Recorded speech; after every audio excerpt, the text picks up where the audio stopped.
제가 이제 교수가 된 지 얼마 안 돼서 정부에서 그 굉장히 큰 대형 연구과제가 발주가 됐어요. 전 세계적으로 유명한 교수님들과 같이 컨소시엄을 만들어서 하는 그런 과제였거든요. 내가 연구 책임자로 하면 잘할 수 있을 것 같은 생각이 들어서 아주 전폭적인 지지를 받으면서 연구과제를 이제 준비를 했어요. 그래서 지원을 했고요. 이제 이게 1차, 2차, 3차 심사를 하고 이제 결정이 되는 건데 3차에 가서는 이제 외국에 있는 교수님들도 직접 이렇게 참여해서 인터뷰를 해야 되는 거예요. 그래서 미리 연락을 드렸죠. 그래서 이거 좀 준비 좀 해고 계시고 3차까지 갈 텐데, 그러니까 이제 분명히 이제 날짜 좀 비워둬야지 이게 가능하잖아요. 이제 그렇게 지원하고 기다리는데 1차 심사 결과가 탈락인 거예요. 너무 충격을 받았고 너무 창피한 거예요. 제가 이제 교수가 돼서 처음 했던 어떤 대형 과제였는데 기대도 되게 많이 하셨어요. 주변에 이제 교수님들이. 그러니까 이제 너무 창피해가지고 이게 어떻게 좀 이거 어떻게 벗어나야 되는데, 그래서 했던 게 이제 이게 내가 지금 처음 대형 과제 해보니까 이게 아무래도 내가 조금 짧게 쓴 것 같다. 좀 이게 길게 써야 된다. 뭐 이러면서 이제 집에 돌아왔죠. 근데 저희 아내도 이제 궁금해서 그 대형 과제 오늘 첫 번째 발표인데 어떻게 됐어? 그랬더니 당연히 됐지. 그런데 탈락이 됐잖아요. 그러니까 너무 또 창피하니까 제 부끄러운 감정을 숨기려고 그게 있잖아. 보니까 수도권의 대학에 많이 안 줬더라고. 그래서 내가 수도권의 대학에 있으니까 떨어진 것 같아. 뭐 이러면서 이제 벗어나갔어요. 근데 둘째 아이가 이제 아들이 있었는데 유치원생이었거든요. 근데 아빠 좀 놀아달래요. 그래서 이제 이렇게 장난감을 이렇게 조립하는 장난감을 갖고 노는데 이제 놀아달라고 그러는데 뭐 그렇게 이제 집중할 수 있었겠어요. 이렇게 이제 노는데 제가 좀 이렇게 잘 못 만들었나 봐요. 그러니까 아들이 아빠 지금 뭐 하는 거야? 그러더라고요. 그래서 아니 뭐 열심히 놀고 있는데 왜 그러냐 했더니 아빠 바보야? 그러더라고요. 갑자기 바보 소리를 듣는 순간 너무 화가 나는 거예요. 이야, 너 아빠한테 바보가 뭐냐고 막 소리를 지르고 제가 이제 난리를 친 거죠. 이게 이제 아이가 놀라갖고 막 이제 울먹거리면서 왜 그러냐고 그러는데 내가 이거 막 가지고 오지 말라고 막 어제 아빠한테 바보라고 그러냐고 막 이제 아내가 보고 있다가 너 왜 그러냐고 도대체 왜 이렇게 화를 내냐는 거예요. 아니 화 안 나게 생겼냐? 나한테 바보라는데. 근데 그 바보라는 게 사실은 뭐 그렇게 대단하게 나를 이렇게 공격했던 발언 같지는 않았어요. 또 짜증이 나서 했던 얘기 같은데 그때 알았죠. 내가 숨기려고 하는 또 하나의 감정, 이 수치심이라고 하는 게 결국은 이 꺼내놔야 되는데 내가 숨기려고 하면 할수록 결국은 그걸 방어하기 위해서 엄한 감정을 바깥으로 표출하는데 이게 분노 감정이고, 잘못하면 그 분노 감정에 피해를 입는 사람들이 그 주변에 사랑하는 사람, 가족일 수 있겠다는 생각을 한 거죠.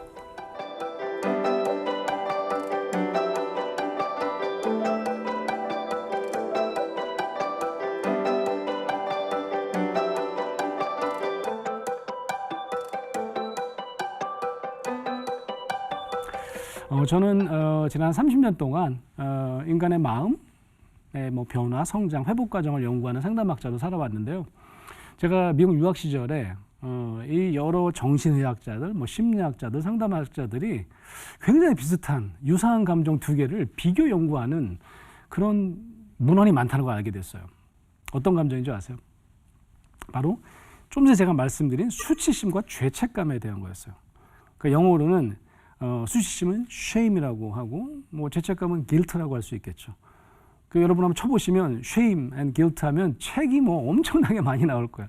이 검색을 해보면 엄청나게 많은 학자들이 관심을 가지고 두 가지 감정을 연구했다는 걸 알 수 있는데요. 왜 굳이 이 두 감정을 이렇게 비교 분석한 연구들이 많을까요? 이유가 있겠죠, 그죠? 이 연구자들이 이 두 가지 감정이 되게 비슷해요. 유사한 듯 싶어요. 하지만 근본적으로 이 두 감정은 굉장히 다르다는 것을 발견했기 때문입니다. 유사한 점은 죄책감이나 수치심이나 다 이 과거의 일을 회상하면서 좀 후회하는 감정, 자신을 탓하는 느낌을 드러내는 감정이다 이렇게 볼 수 있는데요. 저는 이 상담 활동을 하면서 저 역시 제가 만나본 많은 분들이, 상담을 찾아온 분들이요, 이 두 감정을 이렇게 마주할 일이 많았었던 것 같아요. 그 얘기를 제가 오늘 좀 해보려고 하는데요. 죄책감과 수치심 중에서 어떤 감정을 더 상담을 찾아온 분들이 더 잘 드러낼 수 있을까요? 주로 죄책감입니다. 네. 그러니까 예를 들면 사랑하는 사람을 상실했어요. 그런 다음에 애도 상담을 온 경우에는 엄마가 돌아가시고 나니까 너무너무 내가 잘못한 게 후회가 된다. 저는 불효자예요. 이런 죄책감. 네. 혹은 가정의 위기를 내가 맞게 됐어요. 그럴 때 내가 보니까 그동안 부모님에게 죄를 너무 많이 줘서 제가 지금 이런 고통을 받고 있는 것 같다. 뭐 이것도 죄책감. 그죠? 근데 이 제 상담에 찾아왔던 많은 분들이 드러내는 이런 죄책감에 비해서 수치심은요, 여간에서는 잘 표현하기가 어렵더라고요. 네, 제가 아까 그랬던 것처럼. 왜 그랬을까요? 그게 바로 이 죄책감과 수치심의 미묘한 차이를 알려주는 어떤 그런 포인트라고 생각해요. 저는 이 죄책감과 수치심을 이렇게 비교한 연구들이 많은데 그 중에 가장 감명하고 아주 명확하게 설명한 학자는 에릭슨 같아요. 이 학자는 이 심리사회 발달 이론으로 이제 발달 이론을 이제 처음으로 주창한 그런 학자로 알려져 있는데요. 이렇게 얘기를 했어요. 죄책감은요, 청각적 경험이래요. 듣는 경험이래요. 근데 수치심은 시각적 경험이래요. 보여지는 경험이래요. 이게 무슨 말일까? 여러분이 아마 어린 시절로 한번 돌아가서 한번 상상을 해보시자고요. 우리가 뭔 잘못을 했어요. 그래서 이 부모님에게 엄청나게 이제 구두로 야단 맞는 경험. 내가 그러지 말았어야 되는데 그 행동에 대한 후회. 이거는 이제 청각적 경험이라고 하는 거죠. 근데 이런 경우도 있죠. 잘못을 저지른 다음에 다른 사람 앞에 일부러 창피를 주시는 거예요. 그래서 너의 부끄러운 모습을 다른 사람 앞에 보이도록 하는 그런 벌을, 이럴 경우에는 이제 시각적 경험이 더 많이 동원된다는 거죠. 예전에 그런 거 혹시 아세요? 요즘에 이제 그런 일이 별로 없는데 예전에 아이가 오줌을 싸잖아요, 이불에. 이제 그만 오줌 싸야 될 나이라고 생각했는데 오줌을 싸요. 그럼 어떻게 했냐면 부모님이 동네 밖에 나가서 창피를 톡톡히 당하라고 이 키를 뒤집어 쓰고 동네 이렇게 다니면서 이렇게 소금을 구해오라고 그런 어떤, 그러면 동네 사람들이 아이고 또 오줌 쌌구나 이렇게 창피를 경험하고 뭐 소금을 주는 뭐 이런 경험을 보면 이건 너무너무 마을 사람에게 내가 창피를 경험하는 수치심인데 굉장히 시각적 경험이죠. 모든 사람들에게 내 부끄러운 모습을 보여주는 경험이다라고 하는 겁니다. 저는 그 상담의 이 첫 번째 만남, 이제 오늘이 첫 만남이에요. 일요일이에요. 근데 저를 찾아온 그런 분들의 시각적인 수치심을 만나게 되는 경우가 종종 있었어요. 어떤 경우냐면 내담자인데 이분이 저를 이제 보면 눈을 잘 맞춰야 되는데, 그죠? 근데 첫날부터 눈빛을 잘 못 맞춥니다. 자꾸 딴 데를 쳐다보세요. 왜 그런가 보면 제 눈을 마치 일부러 피하는 듯한 느낌도 제가 받았어요. 아마 여러분 이렇게 생각하실 수 있을 거예요. 좀 소심한 분 아니야? 좀 내향적 성격이면 좀 눈 잘 못 맞추시잖아. 그럴 수도 있어요. 근데 이제 한 회기 정도 지나고 두 회기가 지나면 좀 어느 정도는 이제 눈 맞춤이 가능해야 되는데 유난히 눈 맞춤을 힘들어하는 경우는 거의 대부분이 이런 시각적 경험에 대한 두려움이 많다는 의미입니다. 내 눈을 마주치는 게 되게 힘든 거예요. 마치 왜 이런 말 하잖아요. 눈은 마음의 창이라고. 그러니까 서로 눈을 마주치면 이 전문가가 내 눈을 통해서 내 안에 있는 부끄러운 경험을 다 들여다볼 것 같아. 이래서 눈을 잘 못 마주치는 거죠. 아니나 다를까 상담을 하다 보면 결국 이분이 어린 시절에 이 부모님에게 굉장히 매를 많이 맞았다거나 뭐 관심이나 사랑을 받지 못하고 때로는 좀 유기되는, 버려지는 경험을 했던 경우가 많더라는 거죠. 그저 이 말로 야단을 맞고 뭐 회초리를 맞았다라고 하면 주로 내가 그때 그런 행동 하지 말았어야 돼. 내 두잉에 대한 나쁜 평가를 하는 경우가 많은데, 근데 그러면 청각적 경험에 그칠 수 있는데, 근데 부모님이 아까 말한 것처럼 창피를 주시려고 일부러 옷을 벗겼어요. 매를 때렸어요. 그리고 밖으로 내쫓았습니다. 이런 벌을 받았다면 그런 경험은 그저 자신의 행동, 두잉에 대한 평가라기보다는 자신의 어떤 존재에 대한, 비잉 자체에 대한 아주 혹독한 자기 비하로 이어지는 경우가 대부분이더라라고 하는 거죠. 여러분, 보통 우리가 그 상담사를 찾아오시는 분들이 막 행복해서 찾아오는 경우가 있을까요? 그런 경우 거의 없습니다. 그래서 주로 자신의 어떤 나쁜 감정을 어떻게든지 해결하기 위해서 저 같은 상담자를 찾아오시는 거죠. 그런데 이 상담사에게조차 가장 마지막 순간까지 이 꺼내기 힘든 감정이 하나 있다면 저는 그것이 수치심이라고 생각해요. 만약 이 나쁜 감정에 등급을 매긴다면 아마 가장 나쁜 등급, 뭐 F등급을 받아야 될 감정은 바로 수치심이다, 이렇게 생각하는 거죠.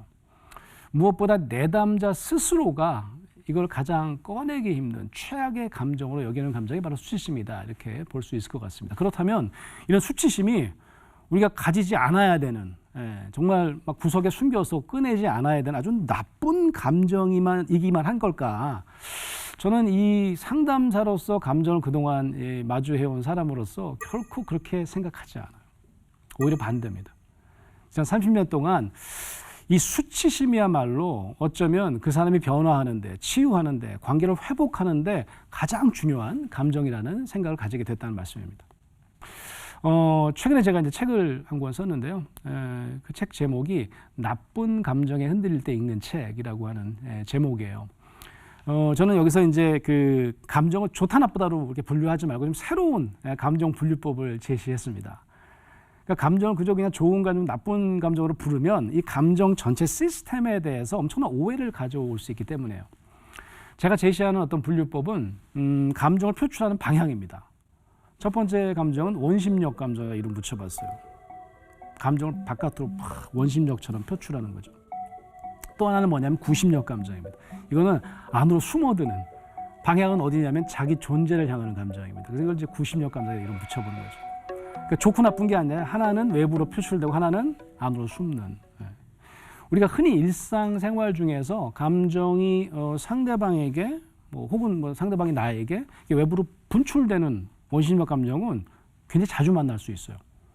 예컨대 갑자기 불쑥부터 튀어나오고 상대방에게 불편감을 주는 감정이 있잖아요. 뭐가 있을까요? 대표적인 게 짜증, 화, 분노 이런 겁니다. 너 때문에 화가 나 이런 거죠. 남 탓하고 자신은 빠져나가는 방식이에요. 그에 비해서 자신을 향한, 자신의 존재를 향한 숨어드는 이 구심력 감정은 은밀하게 숨어있는 특징을 갖고 있는 거죠. 이 방향은 항상 자기 자신을 향하고 자기의 잘못을 탓하고 때로는 자기를 비하하는, 좀 전에 말씀드린 수치심이 아주 대표적인 좀 부정적인 구심력 감정이라고 볼 수 있을 것 같아요. 그런데 이 모든 구심력 감정이 다 나쁜 평가만 받는 건 아니에요. 그죠? 나를 좀 자랑스럽게 여기면 내 존재는 괜찮아, 긍정적으로 평가하는 감정은 당연히 좋은 긍정적인 구심력 감정이라고 볼 수 있죠. 제가 그래서 감정을 좋다 나쁘다로 분류하는 방식을 반대하는 이유가 있어요. 이 감정들이 서로 홀로 존재하는 게 아니라 짝이 있다는 것을 놓치기 쉽기 때문이에요. 제가 왜 원심력, 구심력을 얘기를 했냐면 이 원심력, 구심력은요 하나만 존재하지 않아요. 짝꿍이에요. 그러니까 감정의 짝을 찾기 위해서는 오히려 감정도 원심력 감정과 구심력 감정의 역동관계를 잘 이해해야 된다. 그런 말씀을 드리고 싶은 건데요. 제가 좀 물리학적인 설명을 한번 드려볼게요. 원심력과 구심력은 절대로 따로 존재할 수 없다. 원심력이 존재하면 분명히 구심력이 먼저 있었다는 얘기고, 원심력보다 오히려 구심력이 먼저 생긴 감정, 먼저 생긴 에너지라는 얘기를 해요. 쥐불놀이를 하잖아요, 쥐불놀이.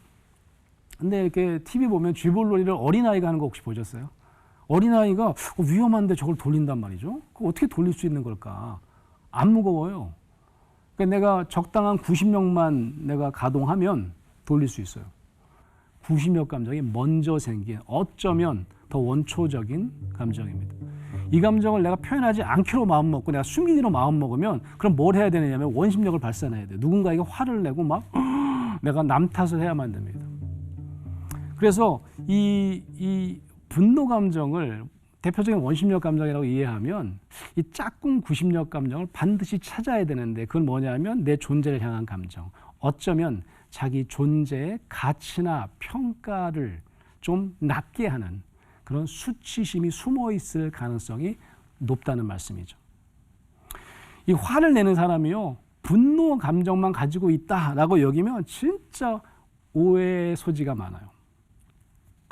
대신 이 화내는 사람이 있으면 저 마음 안에는 분명히 원심력 감정뿐만 아니라 구심력 감정도 숨어 있을 거야. 그 구심력 감정은 자신의 존재를 비하하는 수치심이 자리 잡고 있을지도 몰라 라고 하는 점을 우리가 고려한다면 훨씬 더 그 화내는 사람의 이 감정 전체 시스템을 체계적으로 이해할 수 있는 소지가 있다라고 하는 거죠. 2015년에요. 제가 한 다큐멘터리를 신청했는데 그 TV에서 나온 다큐멘터리에서 대한정신건강의학회에서 당시 우리나라 이 성인의 절반이 분노 조절이 안 된다는 보도를 했어요. 둘 중에 하나는 분노 조절이 이게 안 된대. 그 중에 또 10명 중에 1명은 치료받으셔야 된대. 뭐 이런 보도를 한 적이 있습니다. 야, 그게 진짜일까? 그러니까 우리가 봐도 둘 중에 하나는 좀 분노 조절을 못하는 게 현실처럼 느껴지기도 해요. 물론 전수조사한 건 아니지만 그 같은 해입니다. 2015년에 신조어가 또 하나 이제 나오기 시작하는데 우리 한국 사회에 그게 뭐냐면 독박육아라고 하는 신조어예요. 그리고 경력단절, 경단녀 이런 말이 나옵니다. 저는 이 2015년에 나왔던 이 분노 조절에 대한 어떤 주목과 이 독박육아, 이 경력단절 그 2015년부터 출생률이 떨어지기 시작합니다. 이런 단어들은 저는 이 분노 감정과 묘하게 연결된 숨어있는 구심력 감정과 이게 서로 연동되어 있다고 생각해요. 예를 한번 들어볼게요. 경력을 단절하고 아이를 낳습니다. 도와줄 것 같은 남편이 도와주지 않고 굉장히 독박육아에 시달리는 젊은 엄마가 있었어요. 갑자기 화가 납니다. 지나치게 막 화가 나요. 그러니까 막 어떨 때는 막 아이에게 막 화를 퍼붓기도 합니다. 근데 바로 또 후회해요. 내가 이 정도 화낼 일은 아니었는데. 이게 그냥 무한 반복됩니다. 그래서 어느 순간에는 내가 좀 뭔가 좀 이상한 것 같아요. 해서 저를 찾아온다라고 할 때 제가 여쭤보겠죠. 뭐가 그렇게 화가 많이 나셨냐고, 벼락같이 화가 나셨냐라고 하면 묘하게 이런 얘기를 하십니다. 애가요, 저를 무시하는 것 같아 갖고 너무 화가 났대요. 무시를 하기가 좀 어려워요. 애가 2살, 3살 밖에 안 되는데 무시를 한다고요? 이게 뭘까요? 이게 이때 이 젊은 엄마들이 스스로 자신을 비하하는 어떤 구심력 감정, 수치심을 살짝 헤아려 볼 수 있는 그런 모습을 우리가 발견할 수 있는 거죠. 어떤 느낌이 드시는 거냐면 아이가 나를 무시한다 라기보다는 내가 지금 뭐 하는 거지? 남들은 다 지금 막 경력 개발하고 막 잘 나가고 있는데 나 혼자 한심하게 내가 애라도 잘 키워야 되는데 애가 말을 안 들어요. 그럼 내 자신은 엄청나게 초라해지는 겁니다. 문제는 이 수치심을 밖으로 꺼내서 다른 사람과 나누는 것이 너무 어렵다는 사실이에요. 문제는 뭐냐면 이 수치심을 자꾸 숨기려고 하지 말고 그러면 자꾸 원심력이 생기니까요. 분노가 자꾸 누군가에게는 표출돼야 되니까요. 어떻게든지 구심력 감정을 꺼내야 됩니다. 근데 중요한 건 안전하게 꺼낼 수 있는 방법을 우리가 알아야 되는 거죠. 그런 방법이 있을까요? 당연히 있죠. 수치심을 꺼내면 그 수치심을 있는 그대로 공감받을 수 있는 어떤 안전한 관계의 사람이 있을 때 비로소 내가 꺼낼 수가 있겠죠. 가장 중요한 조건은 뭐냐면 판단하지 않아야 돼요. 아니 왜 그런 감정을 느껴? 뭐 이러면 안 되는 거죠. 그죠? 그러니까 무조건 판단하지 않고 그랬구나 하고 받아주는, 수용해주는 어떤 그런 신뢰가 담보되어야 하는데 뭐 기껏 꺼냈더니 뭐 상대방이 야 뭐가 창피하냐고 네가 왜 부끄럽냐고 막 그런 감정 느끼지도 말라 그러면 괜히 꺼냈죠. 그다음부터는 절대로 꺼낼 수 없습니다. 오히려 더 수치심은 숨어들게 되겠죠. 자, 이렇게 제가 말씀드리면 그러면 뭐 경력을 단절하고 아이 낳고 막 화가 나는 대부분의 이제 젊은 엄마분들은 전부 다 분노 조절이 안 되니까 상담실 가서 전문가 만나야 되냐? 꼭 그런 건 아닌 것 같아요. 그러니까 이런 짜증이나 분노나 이런 감정이 원심력이 자꾸 이렇게 느껴지시면 구심력, 나를 향한 내 존재를 향한 감정, 구심력 감정을 한번 찾아보시고 알아차리시면 누군가에게 꺼내놔야 되는데 상담사가 꼭 유일한 사람은 아니에요. 누구면 좋을까요? 누구랑 나눌 수 있으면 가장 이상적일까요? 남편입니다. 배우자예요. 그런데요, 할 수 없는 이유가 몇 가지 있습니다. 첫 번째는 뭐냐면 자기 자신도 숨기고 싶은 이 구심력 감정인데 이 자신을 부끄럽게 여기는 이 존재감을 나눈 것 자체가 아무리 남편이라고 해도 때로는 자존심도 상하고 여간에서는 용기가 나지 않습니다. 이게 첫 번째 이유예요. 두 번째 이유는 뭐냐면 이 남편으로부터 과연 이 감정을 내가 꺼냈을 때 있는 그대로 수용받고 공감받을 수 있을 거라는 확신이 들지 않았어. 그 두 번째 이유가 더 큽니다. 제가 예전에 이제 부부가 함께 나와서 이렇게 서로 대화도 하고 이렇게 치유하는 그런 프로그램에 출연한 적이 있는데 제가 그래서 방법을 하나 찾아냈어요. 이제 아내가 아이에게 화나는 감정 아니고 내 자신이 얼마나 지금 스스로 한심하게 느껴지는지 이제 구심력 감정을 꺼내도록 하는 거예요. 그런데 남편한테 제가 이제 지령을 내리는 거죠. 남편분은 가만히 계시라고, 닥치고 듣기만 하시라고. 그리고 이제 연출자에게 이제 크리넥스 한 통 밑에 준비해가지고 혹시 아내가 그 얘기가 울 수도 있으면 그냥 아무 소리 하지 않고 휴지 꺼내주고 그냥 듣기만 하라고. 뭐 그런가 하면 이런 토를 달지 말라고. 효과는 굉장히 크더라고요. 그러니까 남편도 아내가 이렇게 내가 그냥 듣기만 하고 혹시 할 말이 있으면 몰랐어 그랬구나라고 하면 정말 닭똥 같은 눈물을 흘리고 남편도 같이 눈물을 흘리고 상호적인 공감 경험을 하는 경우가 많더라. 제가 미국 유학 시절에 가장 어려워했던 그런 상담 사례는 주로 어린 시절에 사랑받아야 될 부모님인데 그 부모님에게 학대를 당하신 거예요. 그런 사람을 상담할 때가 참 어렵습니다. 뭐 의붓 부모님한테 이렇게 학대되는 경우도 있지만 때로는 되게 친부 친모에게도 매를 맞는데 이상하게 제가 미국서 이렇게 상담할 때 거기 뭐 회초리 같은 건 잘 없어서 그런지 모르겠는데 그렇게 혁대로 매를 맞는 경우가 많더라고요. 주로 혁대로 매를 맞은 분들은 이제 결국 이제 상담 중에 제게 마지막에 고백하는 말 중에 이런 말을 많이 하더라고요. 내가 혁대로 매를 맞고 있는데 내가 인간 아닌 것 같더라. 짐승이 된 것 같아. 마치 개돼지가 돼서 채찍질을 당하는 것 같은 비참한 느낌이 들더라. 여기에 한층 더 심각한 경우는 이제 옷을 벗기고요, 매를 때리고요, 그런 자신의 어떤 매 맞는 모습을 형제자매에게 보이게 된다든지 친지에게 그대로 노출되는 경우. 이때는요 정말 평생 가슴 한구석에 숨기게 되는 처절한 수치심에 평생 시달리게 되는 경우가 대부분입니다. 이때 이제 짐승같이 이 매를 맞는 자신이 누군가에게 이렇게 보여지는 아까 얘기한 시각적 경험, 이게 바로 이제 심한 트라우마 기억이 되는 거죠. 처음에는요 이 전문가들이 이런 어떤 트라우마를 가진 사람에게 자꾸 자신의 학대 경험을 이야기하도록 했어요. 구두로 진술하도록 했어요. 그걸 이제 소위 장기 노출 치료라고 했습니다. 자꾸 숨기려고 하지 말고 자꾸 나한테 얘기해. 그래서 계속 누군가에게 얘기하면 좋아질 거야. 근데요 그게 안 좋아지더라는 거지. 그 요즘에는 그래서 이 강조되는 이 수치심에 대한 좀 가장 중요한 치료 방식은 그 감정을 스스로 내가 이겨낼 수 있는, 견뎌낼 수 있는 이 내적인 자원을 확보한 후에 그런 다음에 마주하도록 도와야 된다. 무조건 얘기만 한다고 계속 장기적으로 얘기만 한다고 해서 노출만 한다고 해서 그 극심한 수치심의 고통이 내담자의 어떤 내면에서 안전하게 다루어지지 않더라라는 것을 알게 된 거죠. 그래서 요즘에는요 전문가가 내담자에게 때로 눈을 감고 할 때가 많아요. 심상 작업이라고 하는데요. 마음속에 지지 대상을 한번 구축해보자라고 합니다. 눈을 감고 마음속에 가장 안전한, 저는 아무래도 이제 기독교인을 상담할 경우가 많아서 이분들은요 주로 예수 그리스도를 떠올리려고 하시더라고요.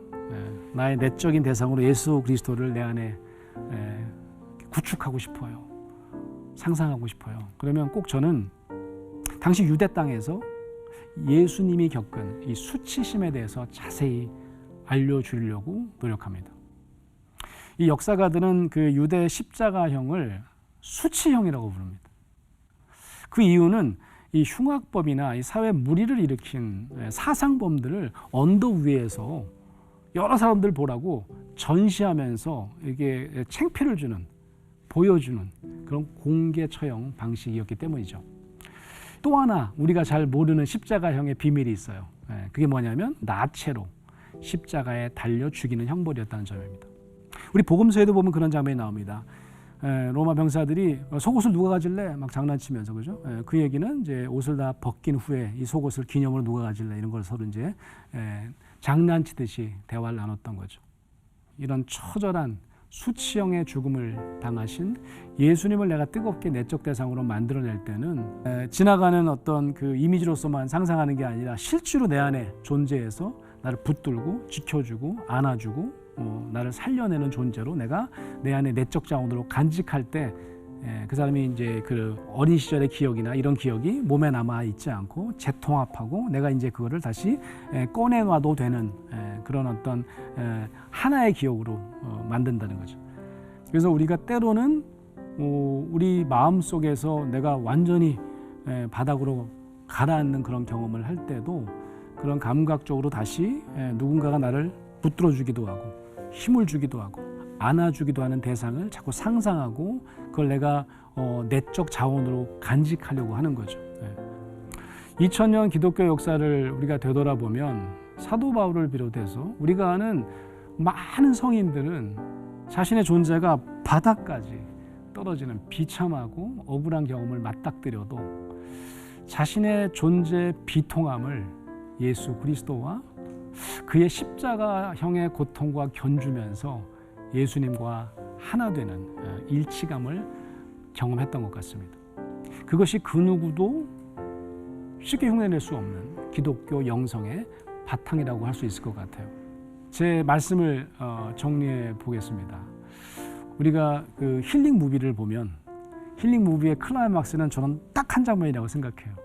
그게 뭐냐면 누군가의 품에 안겨서 엉엉 우는 겁니다. 그때 꺼내놓는 감정이 대부분이 부심력 감정이에요. 내가 스스로 너무너무 부끄러운 존재였다는 것을 어렵사리 꺼내놨는데 그 사람이 그걸 그냥 품어줄 때 우리가 한없는 눈물을 흘리고 이제 치유의 경험을 하게 되잖아요. 그러니까 그런 면에서는 수치심의 감정은 무조건 숨어 있어야만 되는 감정은 절대로 아니고 오히려 반대로 내가 수치심 때문에 오히려 오해받는 경우도 더 많거든요. 원심력을 더 많이 가동해야 되니까요. 상대방을 왜 이렇게 까칠해? 저 사람 왜 저래? 라고만 우리가 오해받기 십상인데 그럴 때 오히려 구심력 감정을 우리가 더 잘 우리가 먼저 돌보고 우리가 먼저 알아차리고 그거를 용기 있게 누군가와 나누고 때로는 전문가와 나눌 필요가 있다 그러면 전문가와도 나누시고 저는 궁극적으로 영원히 우리를 떠나지 않을 그런 신적 대상 그런 대상을 내 지지 대상으로 내면에 삼고 산다면 저는 그 어떤 어려운 트라우마를 경험했던 사람도 시간은 오래 걸리겠지만 서서히 치유의 길로 접어들 수 있다 이렇게 보는 거죠.